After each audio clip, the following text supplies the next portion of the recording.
लड़की कल मर गई थी, वो देखो जिंदा है, यीशु ने जिंदा किया। लोगों की भीड़ मुझे देखने आई। वो पहला दिन था, 1967 की बात है।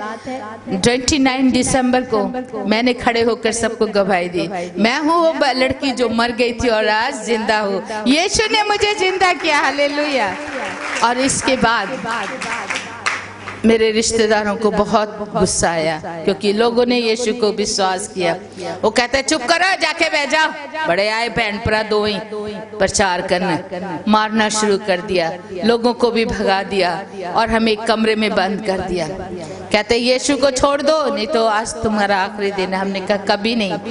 जिसने हमें प्यार किया, जिसने हमें जीवन दिया, हम उसको छोड़ सकते हैं? कभी नहीं छोड़ेंगे। मर जाएंगे लेकिन यीशु को नहीं छोड़ेंगे। और उन्होंने रात के 2-2:30 बजे का समय था, बंदूकें देकर 2 लोग को भेज दिया, इनको मारो और भाग जाओ, हम बचा लेंगे तुम्हें, कोई किसी को पता नहीं लगना चाहिए। रात का समय था, हमारे हाथ पर बांध के मार पीट के एक कमरे में बंद कर दिया था। देखने वाला, बचाने वाला कोई नहीं था। चुपचाप मार के वो भागना चाहते थे। गोलियां से तान दी, बंदूकें। कहाँ है तुम्हारा यीशु? अभी बचा सकता है? हमने कहा बिल्कुल, वो सब कुछ कर सकता है, लेकिन हमारा एक कहना है, मरना हमारे लिए मसीह है, जीना हमारे लिए लाभ है। हम दोनों तरह से खुश हैं। अगर जिएंगे तो मसीह के लिए जिएंगे, और मरेंगे भी तो खूब लाभ है, स्वर्ग मिलेगा, हालेलुया। इससे बड़ी कीमत और इससे बड़ा इनाम और क्या हो सकता है? हम तैयार हैं। और वो गोली मारने वाले थे, अभी निशाना उन्होंने तान लिया था, शूट ही करने वाले थे। गोली निकलने में कुछ ही क्षण बाकी थे। एक आवाज आई, हैंड्स अप। हैंड्स अप की आवाज सुनते ही ये जो ऐसे मार रहे थे, इनके हाथ हिल गए। पीछे घूम के देखा तो पुलिसमैन वहां पर जमा हाजिर थे, और पुलिस वालों ने उनको अरेस्ट कर लिया, बंदूकें छीन ली। हमने आंखें खोल के देखा, सामने पुलिस को देख के प्रभु का धन्यवाद किया, हालेलुया। और ऑफिसर को पूछा, सर आपको किसी ने खबर दी, आप कैसे समय पे पहुंच गए? कहते हमें किसी ने खबर नहीं दी, हमें मालूम भी नहीं था। हम तो नाइट गार्ड है, पुलिस, नाइट पुलिस, और उस गली में जाना था। पता नहीं कैसे हमारे कदम इस ओर खींचे चले आए, और हमने ठीक देखा ये लोग आपको शूट कर रहे हैं। प्रभु का धन्यवाद हो। उनको भेजने वाला कौन था?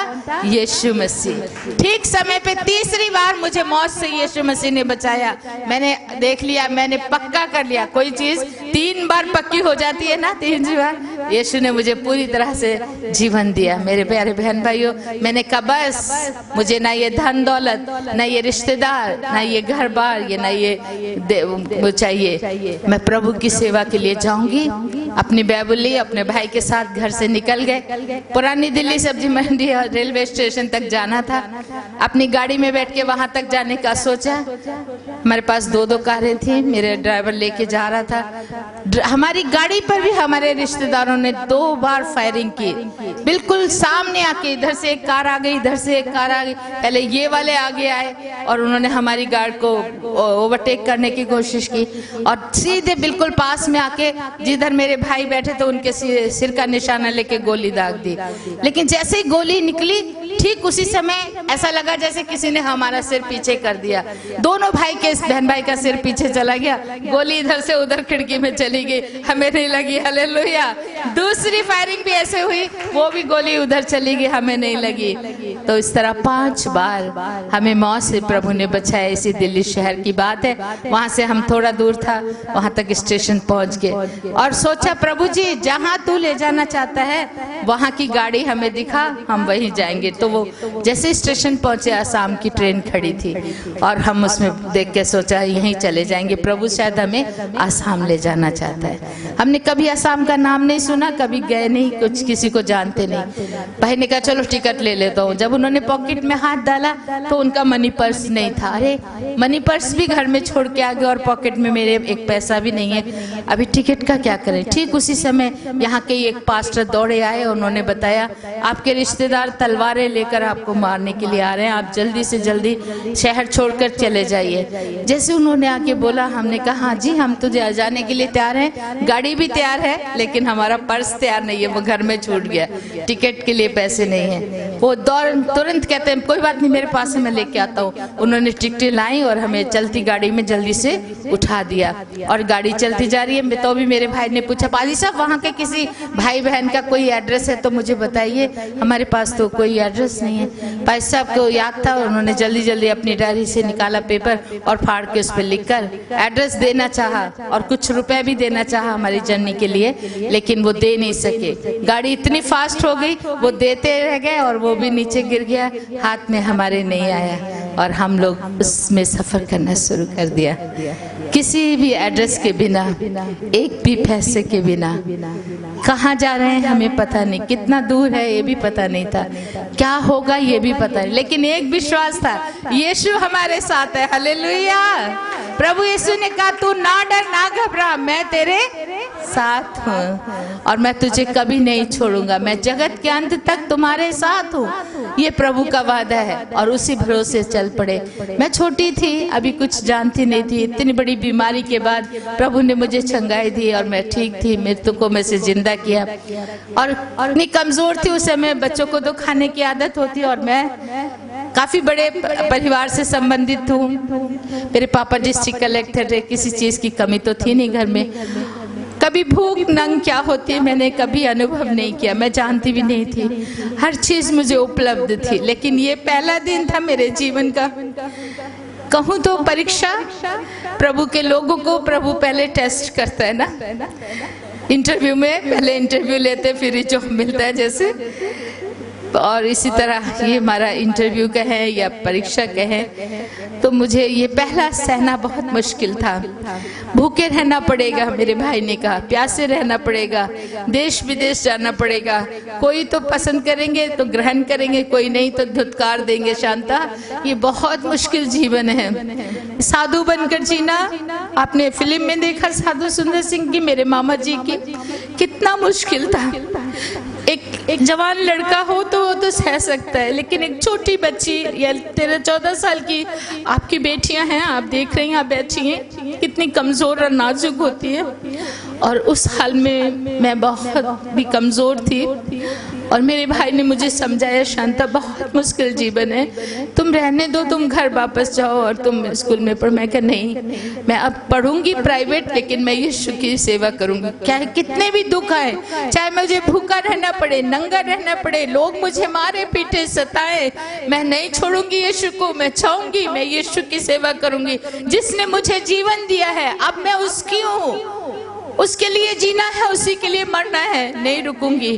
और भूखे प्यासे उस ट्रेन में 5 दिन तक हमने सफर किया, एक टुकड़ा रोटी भी हमें खाने को नहीं मिला था और एक बिस्किट या चाय कप भी लेने के लिए हमारे पास पैसे नहीं थे।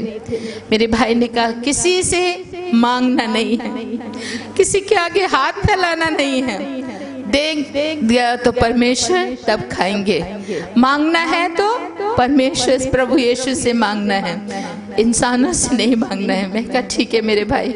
हम इस तरह दुआ करते बैठे रहते, कोई खाना खाने के लगता वहां से उठ के दूसरी तरफ चले जाना या बैठ के आंखें बंद करके दुआ में घुटनों पे बैठ जाना, और जब वो खत्म कर दे तब आंखें खोलते, हम किसी की तरफ देखेंगे भी नहीं, मांगेंगे भी नहीं। इस तरह 1 दिन बीता, 2 दिन बीता, 3, 4, 5 दिन।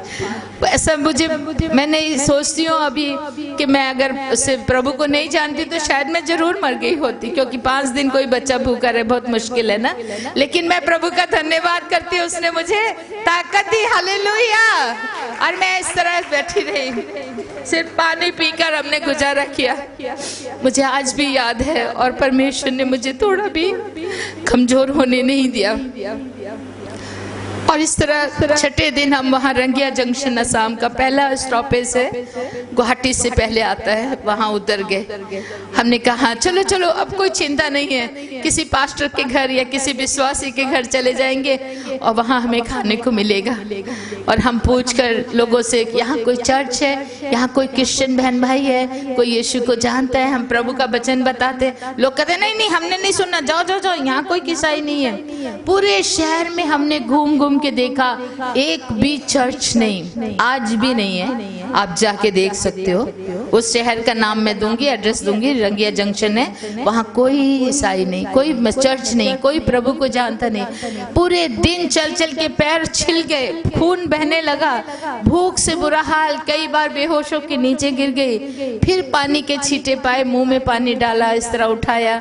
लास्ट में हमने कहा कहाँ जाएं, कोई भी ग्रहण नहीं कर रहा है, सब दुत्कार रहे थे, जाओ जाओ जाओ, हम लोग ईसाई नहीं, जाओ जाओ जाओ, हमारे यहाँ नहीं। उस समय बहुत अजीब सा माहौल था और हम थक हार के वापस स्टेशन पे आके बैठ गए। स्टेशन पर तो हम बैठ सकते हैं और किसी के यहाँ हम कहाँ जाएं, और बैठ के हम दुआ कर रहे, प्रभु जी पता नहीं तेरी क्या मर्जी है, तू हमें यहाँ लाया, तू ही बता हम क्या करें। जब हम ऐसी दुआ कर रहे थे, एक बूढ़ा आदमी हमारे पास आया, वो बुजुर्ग आके पूछता है किसको ढूंढ रहे हो, कहाँ जाओगे? हमने कहा चर्च ढूंढ रहे हैं, कोई क्रिश्चियन बहन भाई है तो उनका पता है तो बताओ। कहते ना ना एठिन ना है, मतलब यहाँ नहीं है कोई चर्च, ओ दूर एक जगह है, रंगी उसको हरी सिंगा बोलते हैं, वहां पर है क्रिश्चियन मिशन हॉस्पिटल है, मिशन स्कूल है, क्रिश्चियन लोग केवल वहां रहते और यहाँ कहीं भी नहीं मिलेंगे आपको। बहुत दुख लगा, अरे ऐसी भी एक जगह है जहाँ एक भी क्रिश्चियन नहीं है। तो ठीक प्रभु तभी हमें यहाँ लेके आया, आप तो बढ़िया जगह हमें प्रभु ने लेके आया है, हम जाएंगे उस गांव में, कहाँ भी है वहां पहुंचेंगे और वहां से शुरू करेंगे। ऐसा सोच के मेरे भाई ने पूछा अच्छा भैया बताइए कितना दूर होगा और कैसे जा सकते हैं? कहते ये सामने टैक्सी खड़ी हैं, गाड़ियाँ खड़ी हैं। जब टैक्सी गाड़ी बोली तो हमने अपनी पॉकेट छूना शुरू कर दिया, क्योंकि पैसे तो थे नहीं, गाड़ी में कैसे जा सकते हैं बिना उसके। पूछा अरे भैया ये बताइए कि वहां तक चलकर जाने वाला कोई शॉर्टकट है ना? शॉर्टकट है, कितना है? ये जो है रेलवे लाइन, इसके ऊपर ऊपर चलते चले जाइए, बहुत नजदीक है, ज्यादा नहीं है, केवल 10 किलोमीटर। 10 किलोमीटर और वो भी पैदल चलना। मेरे भाई ने मुझे कहा शांता चलो चलेंगे। मैं कहा भैया आप क्या बोल रहे हैं, मैं कभी 1 किलोमीटर भी पैदल नहीं चली। 2-2 कारें जिनके घर में हो, कभी पैदल चलते हैं बच्चे? स्कूल भी जाना है तो कार में ड्राइवर जाके छोड़ के आता था। मैं कहा नहीं मैं नहीं चल सकती हूँ, मेरे में शक्ति नहीं है, मेरे पैर छिल चुके, 6 दिन की भूखी, मेरा मुश्किल है, प्रभु जी मदद करेंगे, मैं नहीं चलूंगी। मेरे भाई ने कहा अच्छा चलो तो प्रभु से मांगते हैं, प्रभु मदद करेगा, वो आशीष देगा। और मेरे भाई ने मेरे सिर पे हाथ रख के दुआ की, प्रभु मेरी बहन को शक्ति दे, हम चल के वहां जाएंगे। मेरी नजरों में वो दृश्य आ रहा है आज भी, उन बड़े पत्थरों पर, कांटों पर चलकर जाना। रेलवे लाइन के ऊपर क्या होते हैं, बड़े बड़े पत्थर, और रात का समय 6 बजे वहाँ घोर अंधेरा हो जाता है, वो सामने जंगल ज्यादा है, बड़ा फॉरेस्ट था, उसके अंदर से चल के जाना पड़ा। जोंके, सांप, बिच्छू तरह तरह के हमारे पैरों में काटते और झंझना के रह जाता, गिर जाती ठाम से। रेलवे लाइन ट्रेन उसके ऊपर सिर में चोट लग गई, वहां से भी खून, हाथ पैरों से भी खून बह रहा है। फिर उठ के चलते चले जाना, इस तरह चलते गए चलते गए चलते गए। 10 किलोमीटर चलना बहुत मुश्किल होता है, जो चलने वाले नहीं हैं उनके लिए। मेरे भाई तो बहुत चलते थे, 20-20 किलोमीटर बर्फ के ऊपर चल के उन्होंने साधु सुंदर सिंह की तरह सेवा की है, लेकिन मैं कभी नहीं चली थी, मेरे लिए पहला मौका था चलने का, और वो भी पत्थरों पे, कांटों पे चलना बहुत मुश्किल। लहू लुहान हो गए थे मेरे पैर और खून बहता जा रहा था और आंखों से आंसू बहते जा रहे थे। मेरे भाई ने पीछे मुड़ के मुझे देखा और मेरी आंखों से बहते आंसू देखकर मुझे डांट के कहते हैं शांता ये क्या हो रहा है, ये आंखों से आंसू क्यों निकल रहे हैं? लहू बहता तो बहता जाए यीशु के लिए, लेकिन आंसू नहीं बहाना है। मैंने कहा भैया मैं लड़की हूँ, बहनों को, माओं को, बेटियों को जब थोड़ा भी दुख होता है तो जल्दी से आंसू निकल आते हैं ना। मेरे भाई ने कहा नहीं नहीं तुम यीशु की बेटी हो। यीशु ने क्रूस पे क्या लहू तो बहाया, आंसू बहाए थे क्या? नहीं, उसने उफ तक नहीं की और कहा सताने वालों को बाप इन्हें माफ कर, क्योंकि ये नहीं जानते। और उसने कहा है याकूब 1 अध्याय में, प्रभु यीशु ने क्या कहा है याकूब 1 और उसके 2 पद में, वहां पर कहता है, अपने चेलों को भी प्रभु यीशु ने कहा था, जब लोग तुम्हें सताएं, मारे, पीटे, दुखी करे तो क्या करना? खुशियां मनाना, नाचना, गाना, क्योंकि तुम्हारे लिए स्वर्ग में बड़ा फल है। याकूब 1:2 में कहता है, ऐ मेरे भाइयों, जब तुम नाना प्रकार की परीक्षा में पढ़ो तो इसे बड़े खुशी की बात समझो, क्योंकि तुम्हारे लिए स्वर्ग में बहुत बड़ा उपहार है।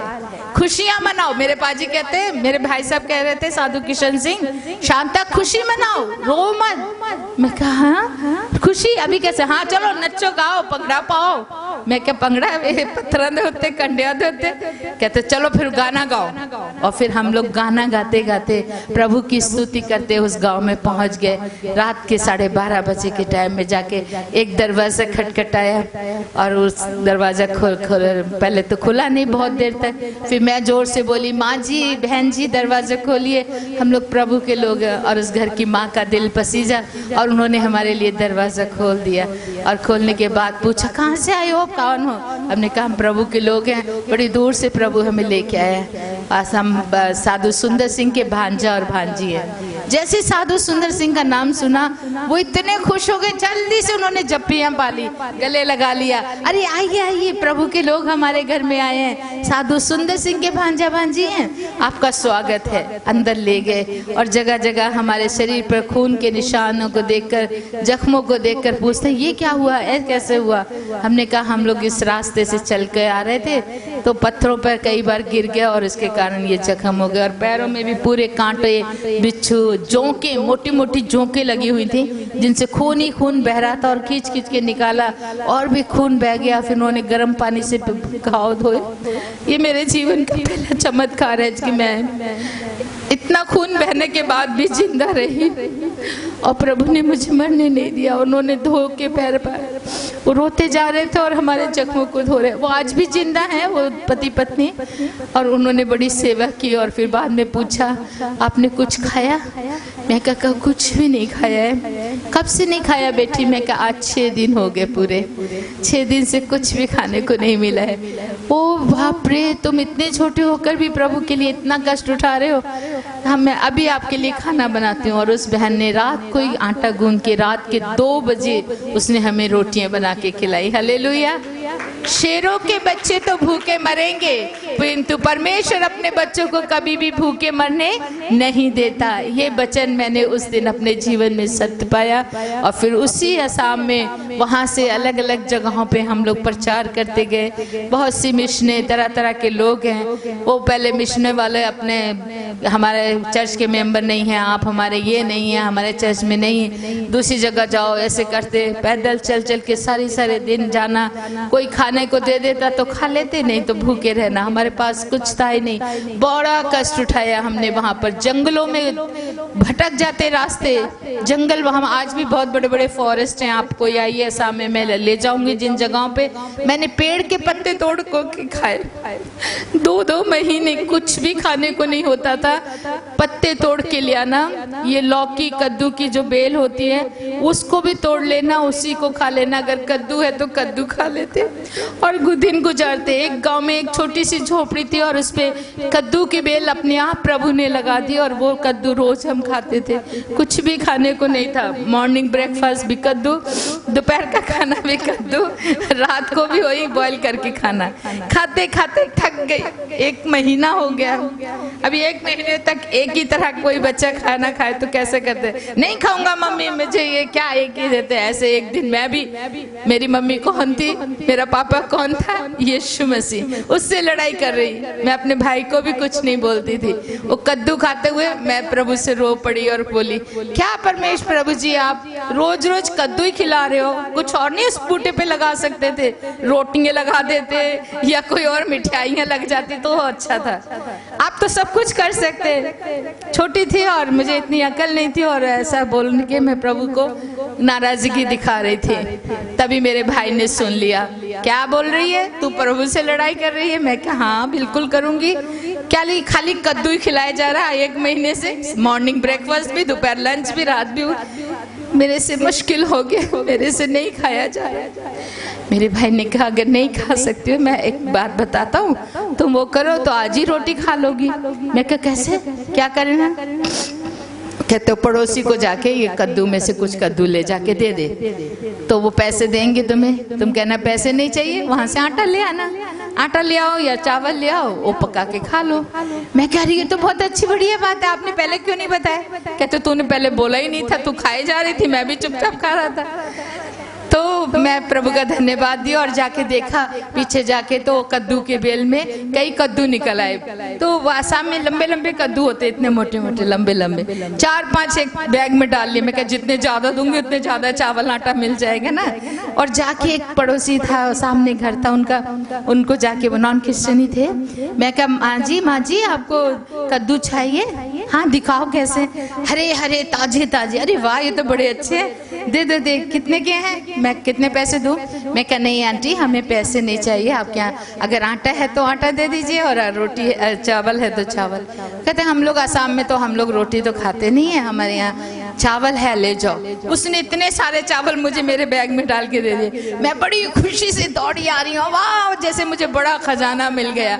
और आके भाई को कहते बाजी देखो कितने सारे चावल दे देते हैं, उन तो ऐसी बड़े खुशी मनाओगे। कहते हाँ चलो बढ़िया हो गया। और एक बर्तन में चावल धोकर उसको पका लिया। अब जब चावल पक रहा था तो मैंने कहा बाजी कि चावल इतना ही खाने हैं, ਇਹਦੇ ਨਾਲ ਤੇ दाल चाहिए, कड़ी चाहिए, जहाँ कोई सब्जी भी होनी चाहिए। कहते अच्छा तुम्हारे डिमांड्स बढ़ते जा रहे हैं, अभी पहले चावल मांगे अभी दाल भी चाहिए। तो मैं कहा हाँ मुझे तो दाल खाने का मन कर रहा है। चलो ठीक है हम बना देते हैं। मैं कहा आप कैसे बनाएंगे दाल? दाल भी किसी के घर से जाके मांग के ले आती हूँ कद्दू दे के।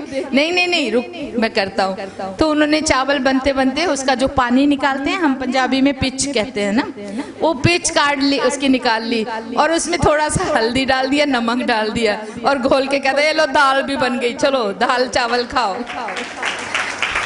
मेरे प्यारे बहन और भाइयों, आप विश्वास करोगे कि नहीं, जब हम खाने लगे तो सच में एकदम बढ़िया दाल का स्वाद आ रहा था। हालेलुया।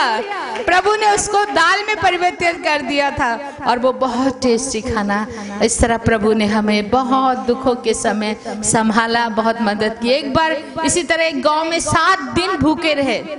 उस गांव में भी हम जाके प्रचार किया, किसी ने हमें खाना नहीं दिया। कोई हमने पूछता है, प्रचार सुनते बहुत खुश होते, बड़ा अच्छा जी, बहुत सोना, बहुत बढ़िया प्रचार, बहुत अच्छा गवाही, कह thank you, God bless you, God bless you, जा रहे हैं बोल के सब चले जाते, सब चले जाते। किसी ने पूछा नहीं आप कहाँ रहते हो, आप क्या खाते हो, कहाँ से आए हो, कोई नहीं बात नहीं करते। उनको भाषा भी वैसे नहीं आती थी, लेकिन हिंदी थोड़ी बहुत समझ लेते हैं, फिर भी वो लोग कुछ बोलते नहीं थे। और इस तरह 7 दिन उस गांव में हो गए और 7वें दिन मैं पहली बार 7 दिन भूखी थी और मैं बिल्कुल कमज़ोर हो गई। मेरा सांस निकलने लगा, मरने के करीब, मुंह गला सूख रहा है, दिल की धड़कन थक गई और मैं छटपटाने लगी, गिर के रोने लगी।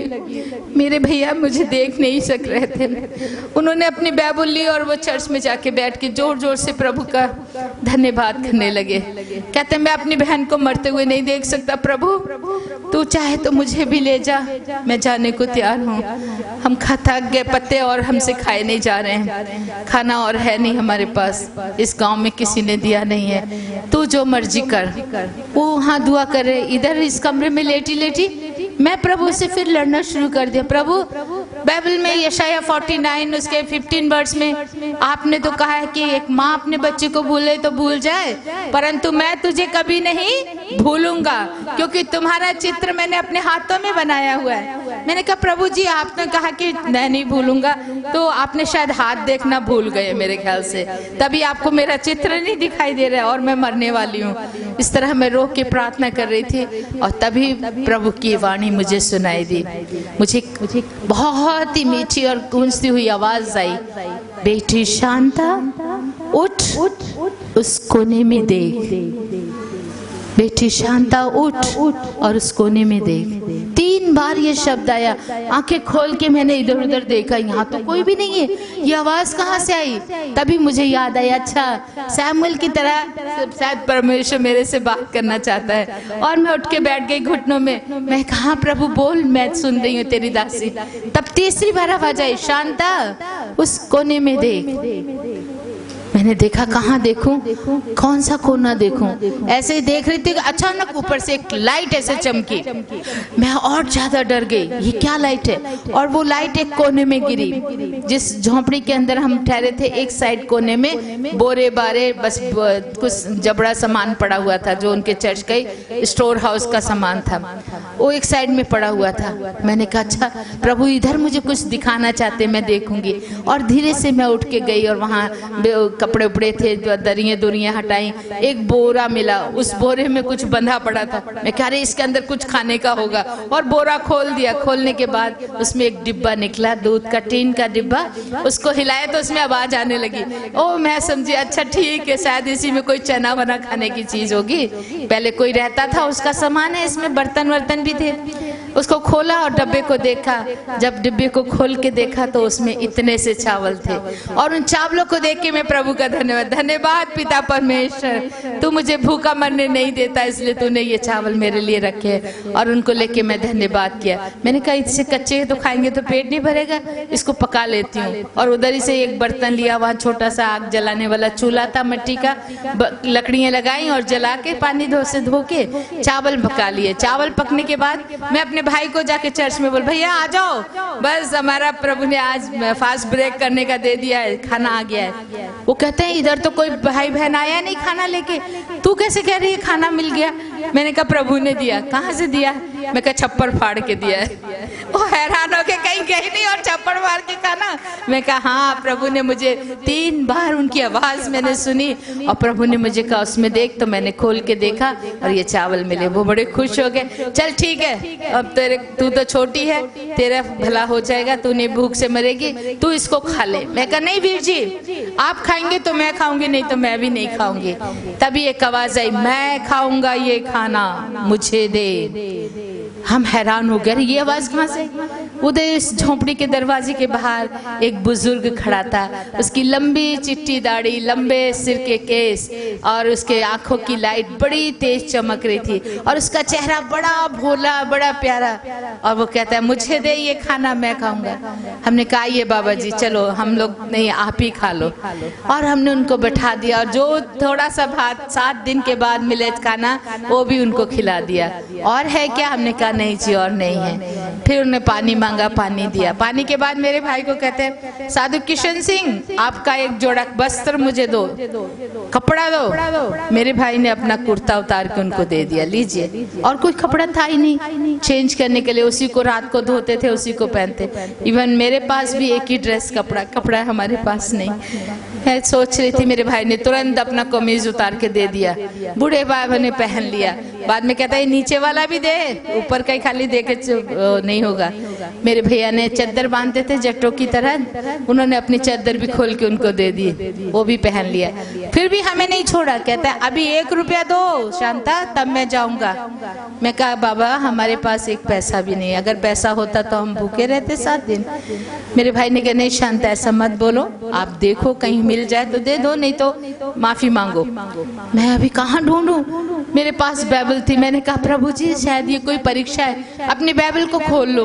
बाइबल को जैसे खोला, एकदम नया 1 रुपया का नोट। वो मैं कब रखा मैं नहीं जानती, लेकिन नया नोट देखते मैं खुश हो गई। मैं कह रही बाबा है 1 रुपया है आपके लिए, देखो मिल गया। हमारे लिए तो वो था ही नहीं, ये कब रखा मालूम नहीं। और मैंने वो ले जाके वो रुपया उसको दे दिया। वो बहुत खुश हुए, हाथ में लेके दूसरे हाथ से मेरे सिर पे हाथ रख के कहते बेटी अब तुम्हें कोई चिंता करने की जरूरत नहीं है, मैं तुम्हारे साथ हूँ। मैं कहा हाँ बाबा जी आप भी आ जाओ, हम भी भूखे मरेंगे, आप भी हमारे साथ भूखे ही मरना पड़ेगा।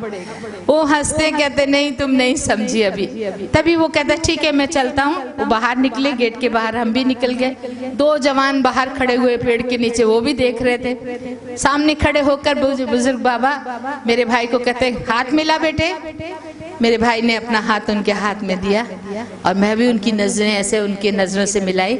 मुस्कुराता चेहरा, सुंदर आंखें, और बहुत प्यार से बोलते बच्चों अब तुम्हें कोई दुख नहीं होगा, मैं तुम्हारे साथ हूँ, मैं तुम्हारे साथ हूँ। ये शब्द खत्म ही हुआ और वो बाबा अचानक ऐसे जाते जाते कहाँ गायब हो गए पता नहीं। वहाँ बिल्कुल कुछ नहीं है। मेरे भाई ऐसे देख रहे, मैं भी देख रही हूँ, अरे ये कहाँ चला गया, ये कौन था, इधर उधर ढूंढ रहे हैं, इधर उधर देख रहे हैं। वो जो दो जवान लड़के बाहर खड़े देख रहे थे, वो भी भाग कर आगे, कहते अभी अभी यहाँ बूढ़ा है, एक बंदा आपके सामने खड़ा था, वो कहाँ चला गया, वो कौन था। अब हम समझ गए कि वो कौन था। हालेलुया। जितने हम विश्वासी हम जानते हैं वो कौन हो सकता है, यीशु मसीह। हालेलुया। मत्ती 25 अध्याय 35 पद में पढ़ के देखिए। मत्ती 25 35 36 में क्या कहता है, मैं भूखा था और तुमने मुझे खाना खिलाया, मैं प्यासा था तुमने मुझे पानी पिलाया, मैं नंगा था तुमने मुझे वस्त्र दिए, मैं परदेसी था तुमने अपने घर में ठहराया, बीमार था मेरी मदद की, जेल में था मुझे देखने आए। लोगों ने कहा प्रभु जी